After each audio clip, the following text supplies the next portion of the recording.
Benoît Dutrisac. Sacramouille que c'est bon. Dutrisac. Bon, je pensais pas... Quand on parle de chien de garde, je pensais pas qu'on parlait de Bobby. Manuel Johnson est avocat associé au cabinet Ouellet Nadon et associé. Monsieur Johnson, maître Johnson, merci d'être avec nous. Bonjour. Bonjour, Monsieur Dutrisac. En fin de semaine, il y avait une réunion là, de Québec solidaire, organisée par Québec solidaire. Il y avait la loi, le projet de loi, la loi à Françoise David, là, depuis 2016, qui assure une protection aux aînés de 70 ans et plus, vivant plus de 10 ans dans leur logement. Et là, on veut que ça change. Là. On veut... Expliquez-nous, c'est quoi les changements qui sont souhaités? Bien, ça que je comprends, on veut étendre la protection pour les aînés, à baisser l'âge de protection à 65 ans et réduire aussi le temps d'occupation requis de 10 ans à 5 ans. Pour moi, c'est un pas dans la bonne direction parce que surtout les aînés en logement locatif, on parle d'une population très vulnérable. Pensez-vous que c'est une bonne solution pour contrer les spéculateurs? Puis vous les connaissez mieux que moi, hein? Il y en a 13 à la douzaine. Qu'est-ce qu'on fait face aux spéculateurs? C'est ça. Comme je dis, c'est un pas dans la bonne direction, mais à mon avis, ça va prendre des actions plus corsées, plus poussées pour limiter les dégâts de la spéculation. Par exemple, le problème, c'est qu'il y a des profits énormes qu'on fait rapidement en augmentant les loyers drastiquement entre deux locataires. Donc, s'il y avait un meilleur contrôle des loyers entre deux locataires, la loi contrôle les loyers entre les deux locataires, mais le problème, c'est que les nouveaux locataires n'ont pas les moyens de savoir c'était quoi l'ancien loyer. Ouais. C'est pour ça que plusieurs intervenants ils proposent une registre des loyers pour pouvoir... avoir une référence. Oui, avoir une référence. Ouais. Mais quand on parle de spéculateurs, là, on parle de rénoviction. Il y en a, je parlais à Mme Lebel, on n'a pas le temps de faire jouer l'extrait vendredi. Oui. Le combat que ces personnes âgées ont mené, c'est un RPA. Oui. Et comment il s'appelle? Henri Zavriev débarque, achète l'immeuble à 40 millions. Fout dehors les gens, la majorité des gens, coupe les services, fait rentrer des migrants avec des loyers extraordinaires, entretient mal l'immeuble et finalement, il fait ça avec les personnes âgées, il fait ça avec les pauvres, les gens démunis. Il n'y a pas de politique pour intervenir là-dessus? Mais encore une fois, il devrait avoir une politique, mais le problème, c'est que c'est lui et d'autres spéculateurs comme lui, ils jouent dans les zones grises de la loi.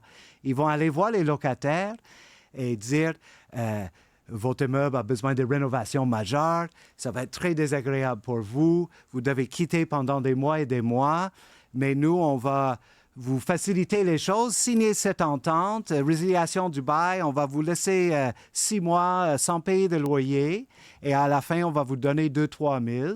Alors comme ça va être plus facile pour vous.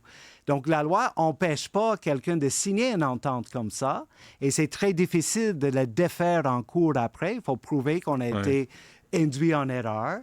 Je pense de s'attaquer au profit de la spéculation serait une piste intéressante aussi, de taxer davantage les profits. Je crois qu'à ce moment-ci, on impose seulement 30%.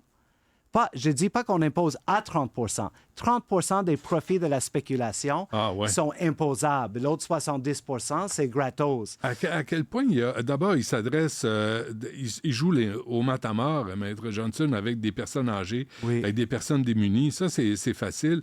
T'envoies des huissiers, c'est intimidant. Oui. À quel point c'est de l'argent sale? Il y a du blanchiment d'argent?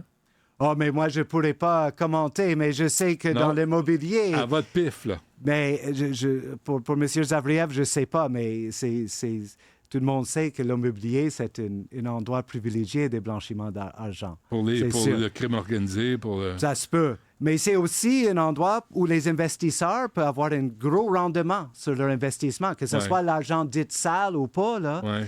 Et c'est ça qu'il faut comprendre. Une chef d'entreprise comme Henri Zavriev, dans un autre sens, il ne fait que remplir son obligation fiduciaire envers ses investisseurs. Ces investisseurs ne veulent pas entendre « Oh, on va limiter les profits cette année parce qu'on a à cœur le bien-être des personnes âgées. » Il va avoir le rendement maximal. Et c'est là où le bas blesse. On est vraiment là, dans une espèce de combat social, Maître Johnson, où on se dit, tu sais, il faut éviter de dire tous les locataires sont angéliques, sont bons, sont fins, sont respectueux. C'est pas vrai. Et tous les propriétaires ne sont pas tous des crapules non plus. Mais il y a comme... Entre les deux, là, il y a des situations où il faut intervenir pour protéger les plus vulnérables sur le marché. Je suis tout à fait d'accord. Pour moi, ce n'est pas une question de qui est gentil, qui n'est pas gentil. Tout le monde, à peu près, est gentil, finalement. C'est plus une question d'équilibrer les intérêts des propriétaires et locataires. Et actuellement, avec un marché locatif qui est complètement hors contrôle, cet rapport de force est complètement déséquilibré. Et par le passé, l'État est intervenu.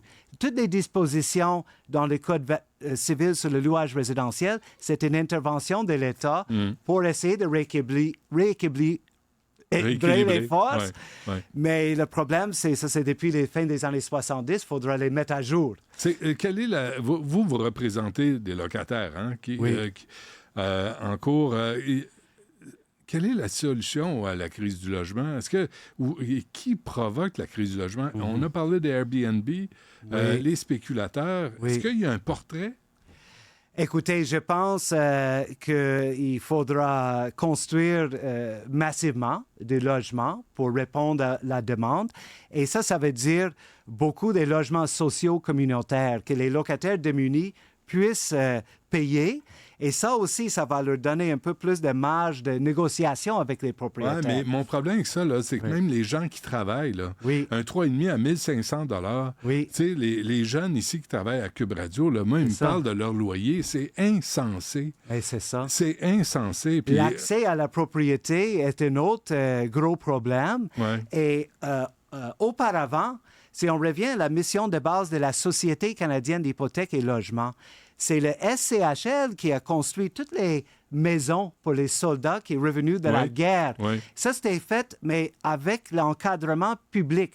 Pas donner des subventions à des entreprises privées qui vont faire des gros profits, mais la publique qui vient encadrer ça, mais après, ça donne accès à la propriété des gens qui sont peut-être trop riches pour des logements sociaux, mais ils occupent des logements dans le marché locatif, ils aimeraient bien acheter une maison. Moi, c'est la même chose. Je suis avocat. Je ne peux pas acheter une maison à Montréal. C'est insensé. Mais on ne parle pas beaucoup des travailleurs, là, des gens qui ont des revenus puis qui regardent ça et disent « Je vais mettre 50 % de mes revenus pour un loyer. » C'est rendu fou. C'est intéressant. En France, par exemple, il y a beaucoup d'employeurs, puis incluant les employeurs étatiques, il fournit un logement aux travailleurs et travailleuses.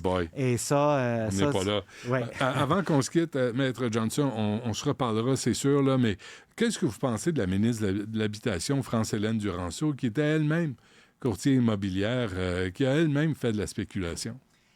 Effectivement, je pense que sa partie pris est évidente. Elle représente la partie propriétaire. Elle ne semble pas comprendre la réalité des locataires, des aînés, des familles, des gens qui ont aussi des maladies et qui sont très vulnérables.